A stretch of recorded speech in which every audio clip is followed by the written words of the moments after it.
Greetings, gentlemen. It's Jay Farrell here. Today I want to talk to you about how my experience with my transition seems to be sort of like riding on a double-decker bus and driving it at the same time. There's a part of me that feels like I'm just in the top of the double-decker bus, that everything's going by really fast. It's a beautiful ride. I have no cares, no worries, just driving along, enjoying the scenery.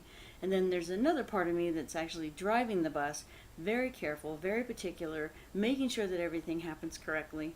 We're going to take the next step. We're moving forward. All of those things that are very, I don't want to say they're unconscious, but it seems that there's a force that is driving my transition along that doesn't have a lot to do with the part of me that's on the top part of the bus, which is kind of interesting and at the same time probably not. And I'm sure other people feel like this too. There's some part of me that is working so hard to get this done, and then there's another part of me that's just kind of like, oh wow, look how great this is.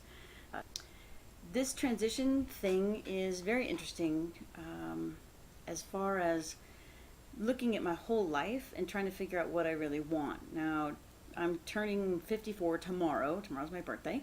And I've been really having this sort of whatever they call a midlife crisis these days.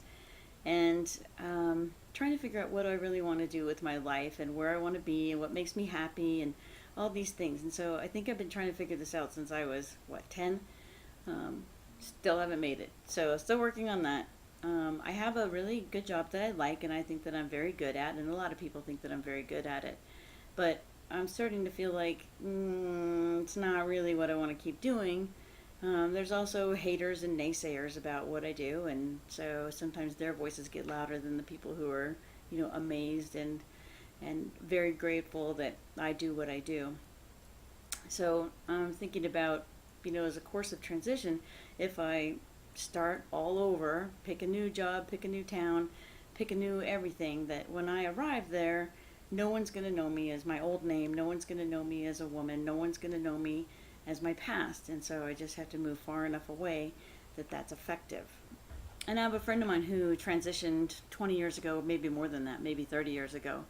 And when I Googled that person to try to get in touch with them, it shows both of his identities before transition and after. And so I realized that, of course, there's no way I'm going to escape my pre-transition person. And I also feel the transition part, where you don't really match either one, has got to be the hardest part.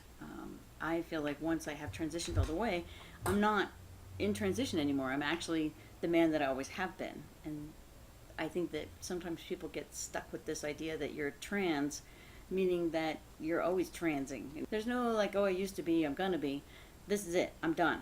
And hopefully my gender issues and the roar that I have heard since I can remember will finally shut up, and I'll just be done with all of my quote-unquote gender issues, because I'll just be the man that I should have always been. There's some things in my history that are really kind of unpleasant, and one of them is that when I was about 18, I was really looking for answers and trying to find a place where I would fit and where I would belong, and that people would accept me no matter what. And one of the areas that I tried that in was in religion.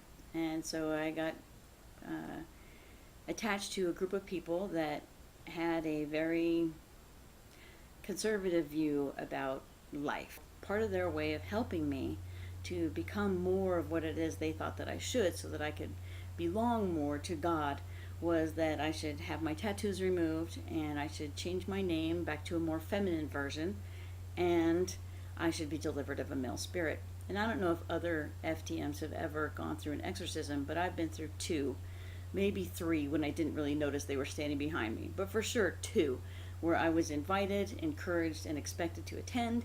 I went and I did, and a specialist was brought in, and the whole thing happened. And so some of the stories you hear about exorcisms are, you can see a spirit leaving, people throw up, people do all of these other things, and I'm sure if you Google exorcism, you'll see all kinds of amazing things. None of that happened for me.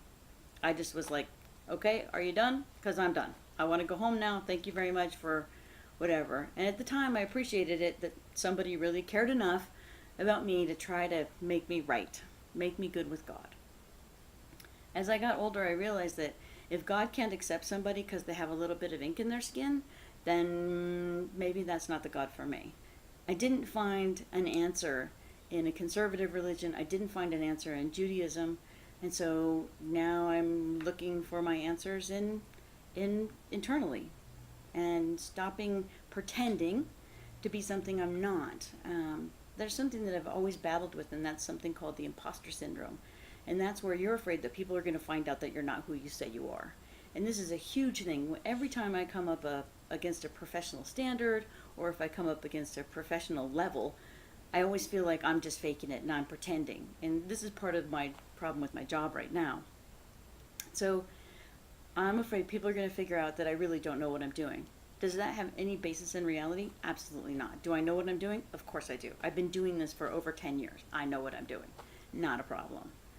It is amazing to me still how I can become so insecure when one or two people says to me, oh, I really don't think you're doing this right. It's like, well, okay, well, what about all the 10 years I've been doing this? It seems like I was doing fine then.